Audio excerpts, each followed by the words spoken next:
Hello दोस्तों, welcome to the world of chemistry with Med Excellence classes.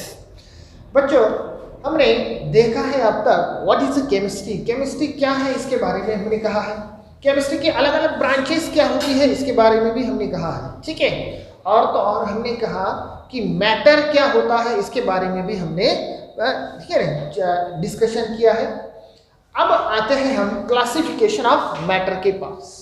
Classification of matter में पिछले video में मैंने बताया था कि हम मैटर का क्लासिफिकेशन जो है वो दो तरीके से कर सकते हैं। One is the physical classification and second is the chemical classification. उसमें मैंने फिजिकल क्लासिफिकेशन किया था और हमने कहा था कि matter exist in 3 state. Matter जो है वो 3 स्टेट में एग्जिस्ट होता है। कौन कौन सी है वो विचार दे।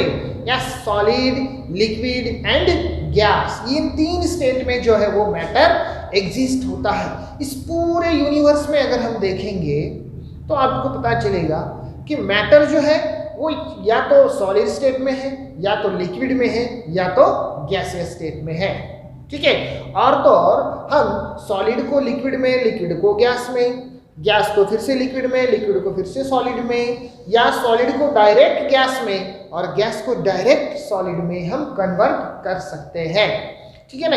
ये भी चीज हमने देखी थी। आज हम देखने जा रहे हैं chemical classification of matter. Chemical classification of matter, ठीक है। तो चलिए स्टार्ट करते हैं। मैटर को केमिकली क्लासिफाई करना है, ठीक है। Matter what is matter? Matter is anything which has mass and occupy space. ऐसी कोई भी चीज जिसका मास हो और वो स्पेस ऑक्यूपाई करता है, ठीक है। ऐसी कोई भी चीज को हम मैटर कहते हैं। तो मैटर को जो है वो हम अब केमिकल क्लासिफिकेशन कर रहे हैं, तो मैं इसको 2 टाइप में क्लासिफाई करने वाला हूं।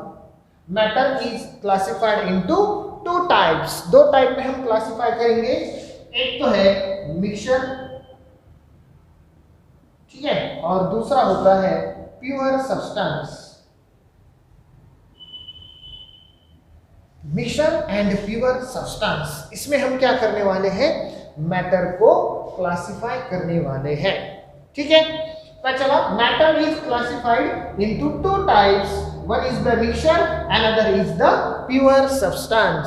ओके, नेक्स्ट अगर मैं मिक्सचर को क्लासिफाई करना स्टार्ट कर दूं तो मिक्सचर को भी हम क्लासिफाई 2 टाइप में कर सकते हैं। 2 वेज में हम करेंगे। एक होता है होमोजीनियस मिक्सचर, होमोजीनियस मिक्सचर, और दूसरा होता है हेट्रोजीनियस, हेट्रोजीनियस मिक्सचर, ठीक है। तो मैटर को हम क्लासिफाई कर रहे हैं। मैटर को 2 टाइप में क्लासिफाई किया है। एक है मिक्सचर, दूसरा है प्योर सब्सटेंस। मिक्सचर को हमने फिर से 2 टाइप में क्लासिफाई किया है। एक है होमोजीनियस मिक्सचर, दूसरा है हेट्रोजीनियस मिक्सचर, ठीक है। अब इसका मीनिंग क्या है ये हम बाद में देखेंगे। पहले मैं ये पूरा मैप खत्म करेंगे हम पहले, उसके बाद आते हैं प्योर सब्सटेंस के पास। अब प्योर सब्सटेंस जो है उसको भी हम 2 टाइप में क्लासिफाई कर सकते हैं। 2 टाइप में हमें इसे क्लासिफाई करना है प्योर सब्सटेंस को, ठीक है।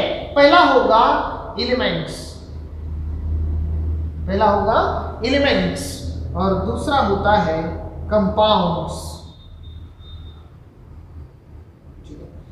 प्योर सब्सटेंस भी 2 टाइप में हम क्लासिफाई करेंगे। One is the elements and another is the compound. In 2 type में हम प्योर सब्सटेंस को क्लासिफाई करेंगे। उसके बाद अब अगर हमने कंपाउंड को क्लासिफाई करना स्टार्ट कर दिया तो कंपाउंड को भी हम क्लासिफाई करेंगे। एक होता है ऑर्गेनिक कंपाउंड, ऑर्गेनिक कंपाउंड, और दूसरा होता है इनऑर्गेनिक कंपाउंड्स, इनऑर्गेनिक कंपाउंड, ठीक है। तो कंपाउंड को हम क्लासिफाई कर सकते हैं 2 टाइप में। एक होता है इनऑर्गेनिक कंपाउंड्स और दूसरा होता है इनऑर्गेनिक कंपाउंड्स। तो इस तरह से हम मैटर का केमिकली क्लासिफिकेशन कर सकते हैं। अब एलिमेंट को भी हम क्लासिफाई कर सकते हैं। एलिमेंट्स को हम 3 टाइप में क्लासिफाई करते हैं। एक रहता है मेटल, दूसरा रहता है नॉन मेटल, ठीक है, और तीसरा टाइप होगा सेमी मेटल या फिर मेटेलॉइड्स, ठीक है, सेमी मेटल या फिर मेटेलॉइड्स भी हम उसे कहते हैं, ठीक है। तो ये होगा हमारा क्लासिफिकेशन कंसेप्ट मैप, ठीक है। तो मैटर को हम केमिकली क्लासिफाई इस तरह से कर सकते हैं। अब हमें देखना है वन बाय वन कि what is a pure substance, what is mixture, what is homogeneous, heterogeneous, ये पूरी टर्म हमें क्या करनी है, अब वन बाय वन एक्सप्लेन करनी है, ठीक है ना। तो शुरू करते हैं अब प्योर सब्सटेंस से।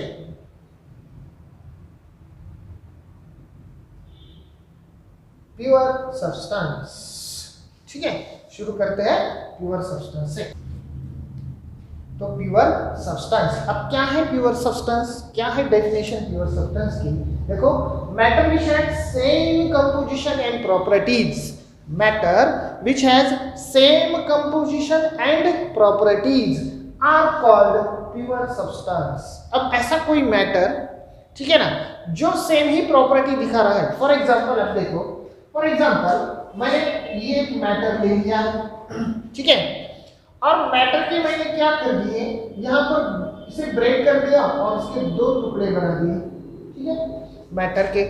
तो क्या होगा, ये जो मैटर है, ये मैटर जो भी प्रॉपर्टीज दिखाएगा, इस मैटर का जो भी केमिकल कंपोजिशन है, वही सेम केमिकल कंपोजिशन और प्रॉपर्टीज ये भी दिखाएंगे, ठीक है, same to same.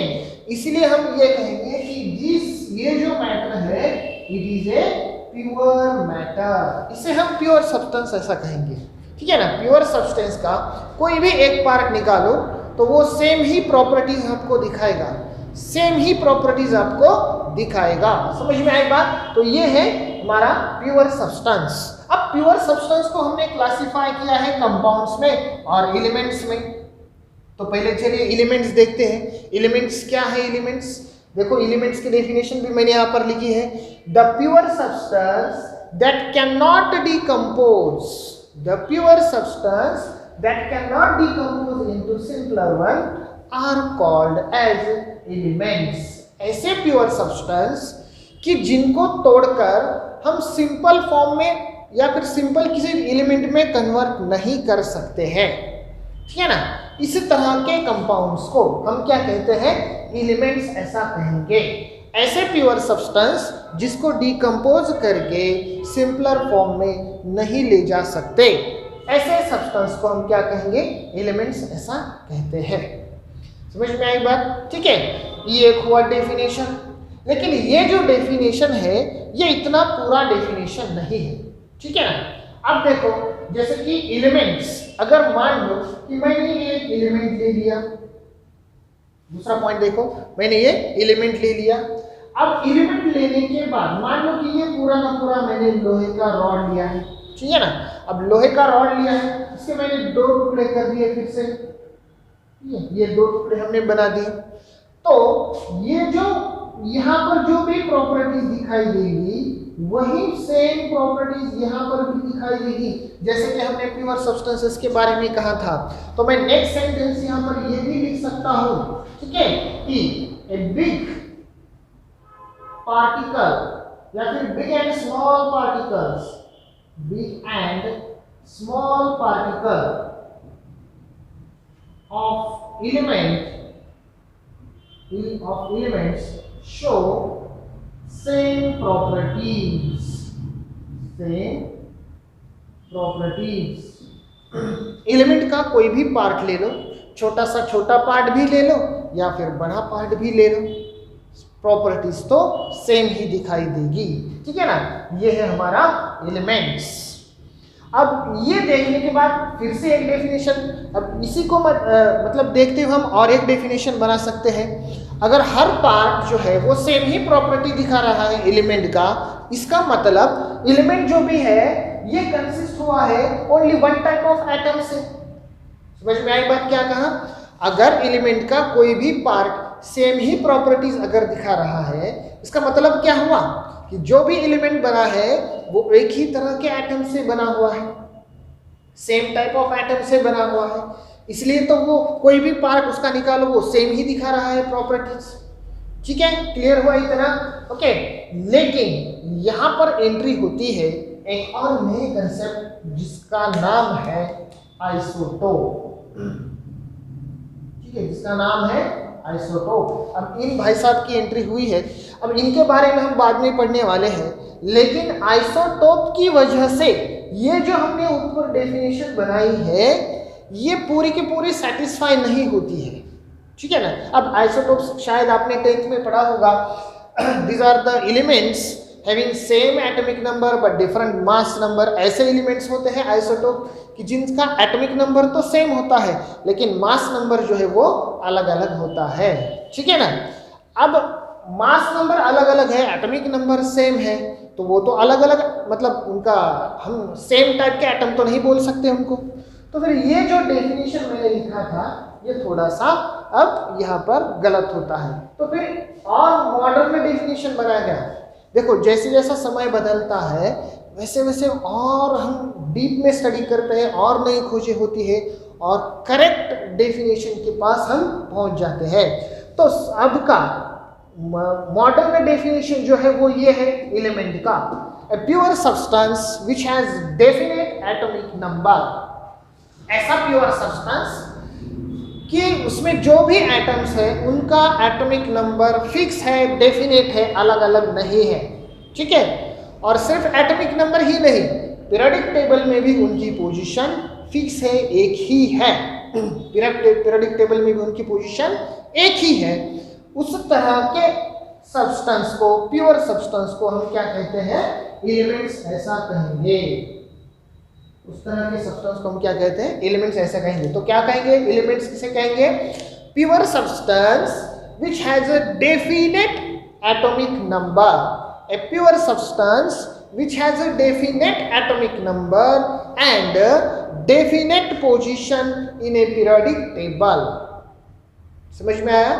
A pure substance which has a definite atomic number and definite position on periodic table are called as elements। उसे क्या कहेंगे हम? Elements ऐसा कहते हैं।